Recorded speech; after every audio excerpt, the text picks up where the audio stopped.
Right, so we're here, got drag Shaun out. Sorry to drag you away from your invoices, but That's all right. I wanted to have a little chat with you if I can. Yeah. Staying with brands, Schmidt Yeah. Bender. So I won't use the phrase "how the mighty have fallen" because that's not true. Yeah. But just tell us a little bit how long we've been dealing with them, with Schmidt, how we got into it, where you see Schmidt. I suppose we'll go a bit in depth into pricing and range, etc. But Schmidt. So where's Schmidt with Optics Warehouse then? So we've been dealing with them probably since 2015. Yeah. And in 2017, that was sort of when we were doing a lot of business with them. Yeah. And that was due to simply just getting some really good pricing. It was competitive. And the PM2s, the 525, were obviously the most constant seller, P4F, centimetre clicks.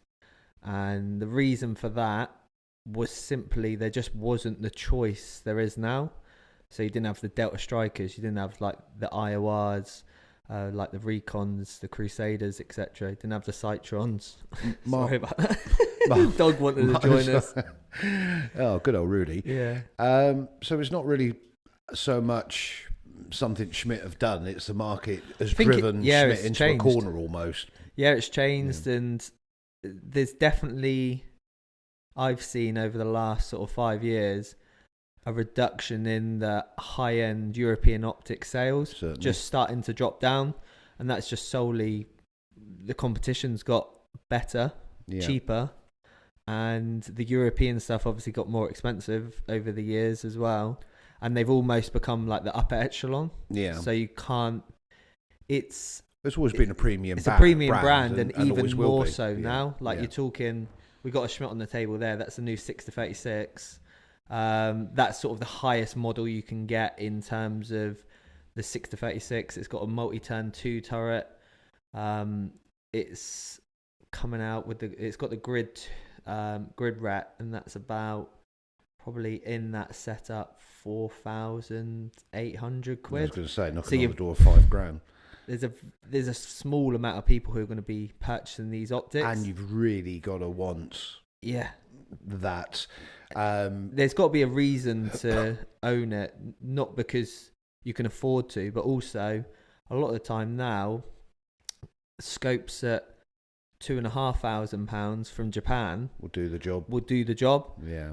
Ultimately, it is the epitome of tactical precision optics, and this 6-36 has definitely put them back on the map a bit. Yeah. For a while, they sort of did drop off as being like one of the choices, and then the likes of ZCO came in. But it seems at the moment, in recent times especially, I've seen since we started restocking Schmidt and focusing more on the sort of newer specifications, there's definitely been like a resurgence in it, and people still want the brand. And I think the main problem is obviously being the delivery time is still 12 to 16 weeks, and it's due to export licensing in Germany and stuff. Absolutely. I mean, one thing obviously that Schmidt, you may either customers go for that reason, or certainly something they offer that no one else does is, I use the word customization. It's not a custom shop, but physical options. Now, I think that works for them and works against them in so many ways. One, because of the build times. Yep. But obviously, if you're a purist, you know, there is many options of turret styles, directions, values, reticles, focal planes. It's almost not endless, but I think at one point there was like 2,500 configurations across the whole brand offering range. Well, we used to get people phone us up and say, you know, have you got any 5-25s? And then when I turn around and ask them, which one of the 80 options would you like? Yeah. And I don't think...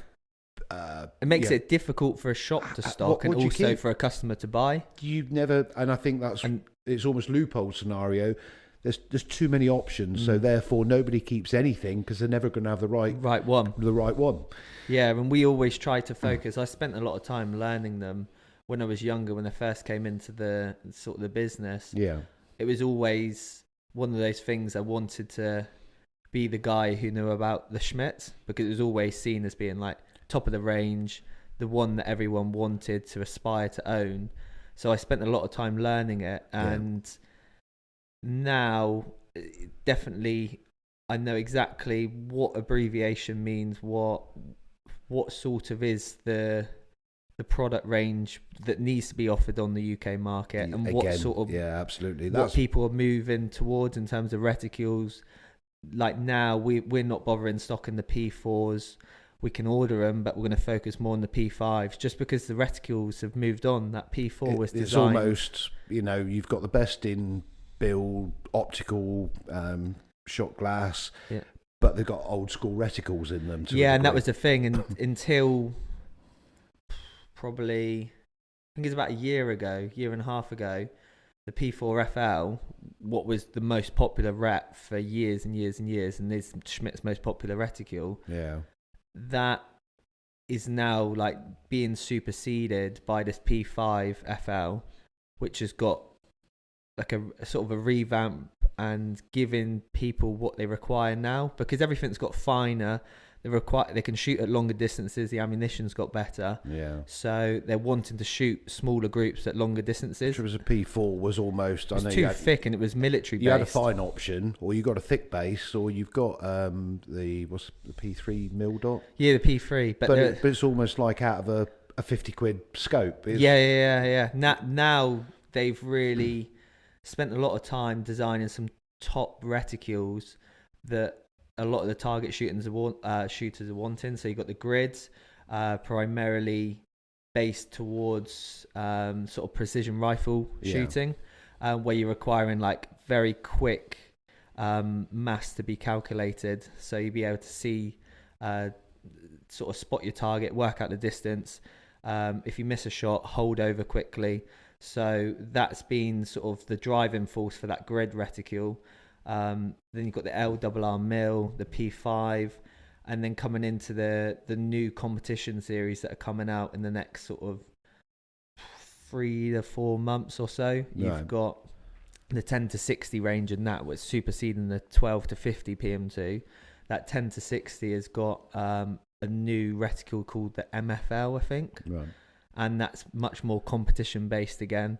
And that's in first focal plane, but they will be bringing out a second focal plane option. So it's almost like the reticles have driven people away, rather than the rest. 90% of the scopes, as good as it ever will be, and as good out there, but the reticle choice the reticles has not been there for the modern shooter. And also availability.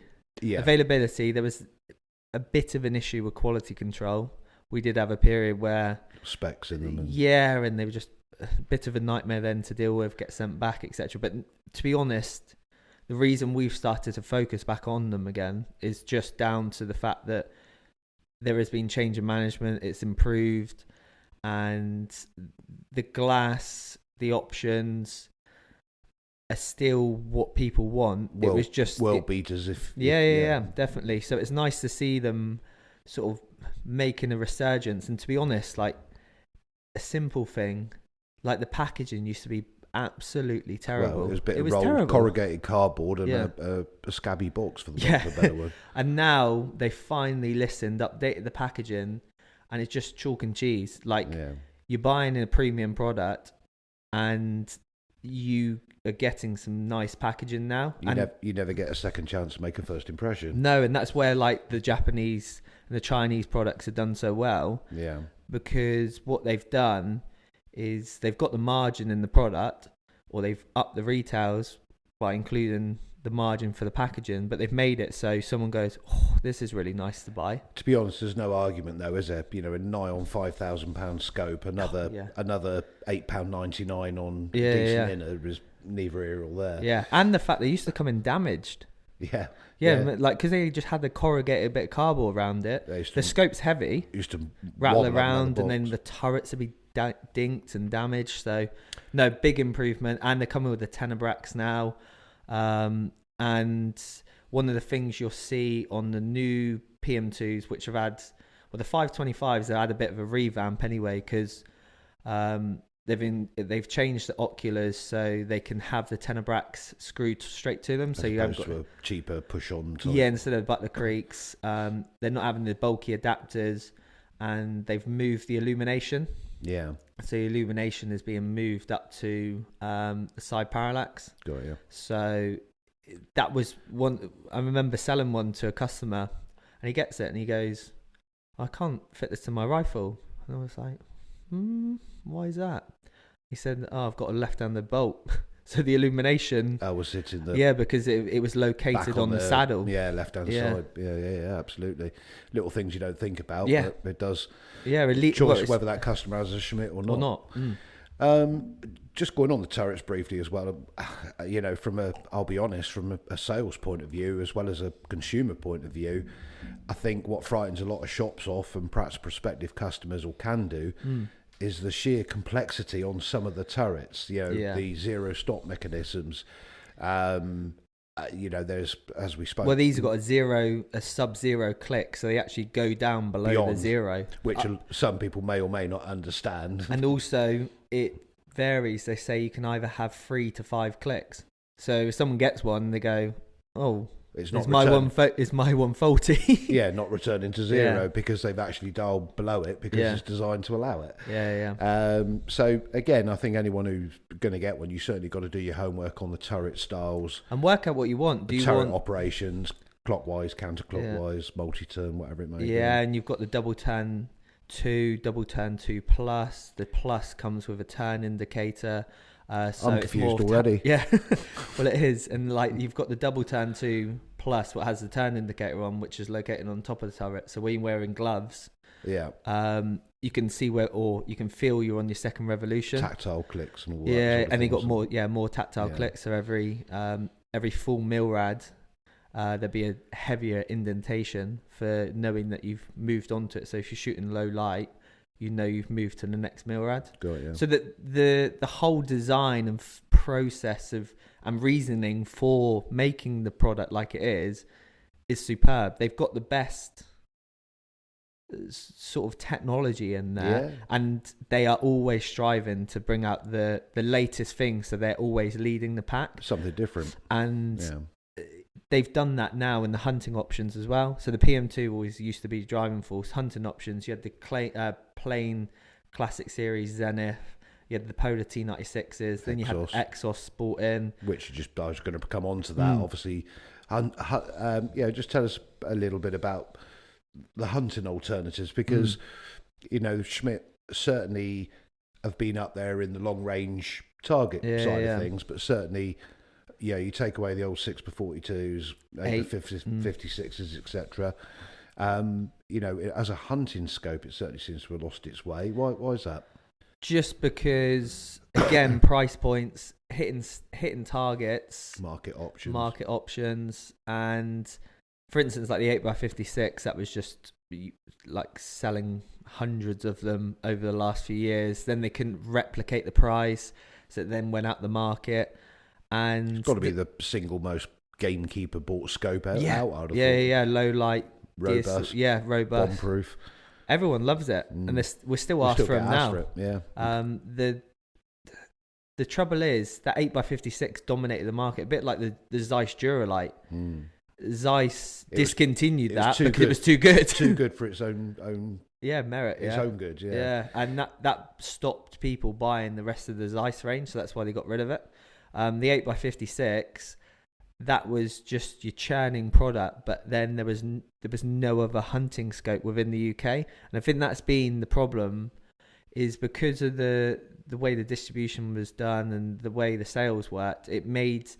There was no consistency to the products being stocked, and the pricing structure kept on changing. No, it seemed to be someone had a couple, and then someone else had a few, and someone else had, but as you say, there's been no consistency, I think, apart from perhaps, was it York Guns, I think, back in the day? A while ago. Quite a while ago. But other than that, and I think, they're definitely, to be honest, value for money, you can't really beat them. No. It's just the availability and the fact that people speaking to shops and being able to be recommended them, because shops are going to obviously sell what they can get hold of easily. But a classic 2.5 to 10x56, got one on a Hauer at home. Still one of the best scopes out there. Yeah, it's got a little BDC turret on, and for deer stalking, it is absolutely brilliant. And then you've got the 3 to 12 by 50, and they're about 1,300 quid now.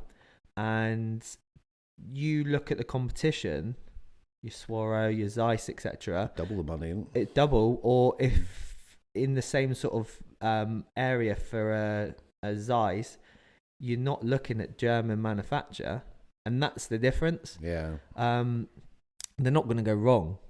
And then your next steps up, obviously, like the Polar T96. That's quite exciting coming in from 2024. With obviously they secured Elite as a new distributor in the UK, which kind of answers our question because of the outlay, the price, the complexity, the range of scopes. No shop has probably kept them because they can't afford to or don't know what to keep. But you preempted me there. You're straight in with Elite, obviously now having the distribution for 2024. That will now open up the market massively, hopefully. Well, it should do, because shops can order or keep off exactly off the shelf what they want in what spec, and takes away that uncertainty. Yeah, and you can focus on the product range. I think what they're going to do, they're going to focus on the product range that is tried and tested in the UK. In the UK, focus on them, make sure we've got stock of it, and from that point, that will become more of the flavour of the month within the UK because it's available, easy to get hold of. I think they're going to allow custom orders. Yeah. But the benefit of obviously the in stock items, you're not waiting 12 weeks. No. But the good thing is the Polar T96s, they were about, Schmidt's recommended was quite expensive. It was like 3,000 quid for a 4 to 16 by 56, which you're going to have to really put someone's arm up behind their back in the UK to spend that on a hunting telescope. Yeah, and they come with a little basic BDC turret system, but they've completely rejiggled the price point with that, and next year there'll be basically 2,000, so like 1995 or just slightly over. So that's really put the cat amongst the pigeons in terms of that hunting area being like the first choice for a shop to be like, okay, right, you want this rifle.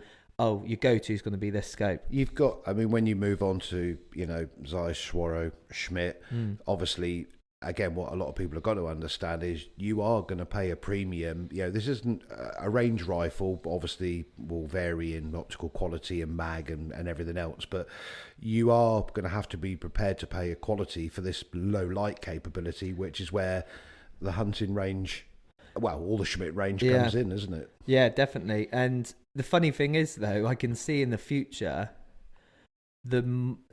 we've seen with the likes of the Alpexes come through from Hick, how a lot of people are starting to use them for deer stalking because they beat all of these scopes, really. Like you look at it compared against the Swaro, against the Schmidt, these low light digital cameras basically bypassing the optical quality for the capability of producing a usable image in low light. So crazy. But it is good to see Schmidt back on the scene, and I think it would be a good year for them in 2024. I know they're going to the British Shooting Show. They're going to have some nice models out there that are sort of... The trouble with them, what they've done, they released certain models. It took ages for these 6 to 36s to come through. A year late, weren't they? Yeah, a year late. Yeah. So I'm hoping that 10 to 60 they're releasing will actually land into stock in February, March, because it was meant to be here in October. So it's late again.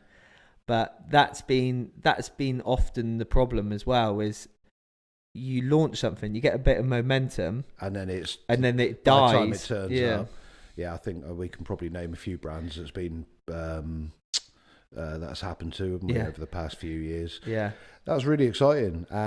So I think we've dealt, export paperwork and everything, and Elite's on that. It'll already been announced, hasn't it? It's been announced. So I think they're probably going to be, from after speaking to them, I think they're going to start seeing some stock in January. Perfect. And I think they're going to make sure they've got a good holding, good selection of different products. And hopefully you could get your hands on the Schmidt reasonably quickly now, and especially in really in specs that have been picked out of the thousands of options, and sort of put down as being what would be the popular choices. We've done the hard work for you. Yeah, that's what they're trying to do. Yeah, 100%. Well, that's really, really good, an exciting prospect, and going to be a really, really intriguing start to 2024 for Elite on that. Yeah. So that's been good pulling you out, and Rudy, thank you very much for that. And I don't think he's moved. We'll chat again soon. No, Yeah, I'm going to brilliant. come on. I'm going to sit on your lap and Oh God, don't do that, please.